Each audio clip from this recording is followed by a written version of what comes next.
Hamas और Israel के दरमियान हुए मुआहदे के बाद एक दूसरे के जो बंधक हैं वो रिहा किए गए हैं। लेकिन क्या आपको पता है कि इस मुआहदे के तहत जहां पर 20 इजरायली बंधकों को हमास ने रिहा किया है, वहीं पर 1968 फिलिस्तीनी कैदियों को भी इजराइल ने रिहा किया है।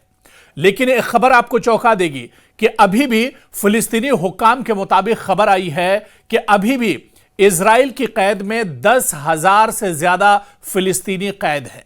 जी हां, 10,000 से ज्यादा फिलिस्तीनी कैदी अभी भी इजराइल के बंधक बने हुए हैं। आपको बताते चलें कि हुक्काम के मुताबिक इजराइल ने गजा मुआहदे के बाद 1968 फिलिस्तीनी कैदियों को रिहा किया है। ताहम अभी भी 10,000 से ज्यादा फिलिस्तीनियों को गैर कानूनी तौर पर कैद में रखा गया है, जिनमें 360 बच्चे भी शामिल हैं। जी हां, एक बड़ी तादाद अभी भी इजराइल के पास कैदी हैं और परेशानियां और जुल्म एक तरह से झेल रहे हैं। फिलिस्तीनी हुक्काम के मुताबिक इजराइल के हिरासती मराकिज में गुज़िश्ता 2 साल के दौरान कम से कम 80 फिलिस्तीनी कैदियों की मौत भी हो गई है।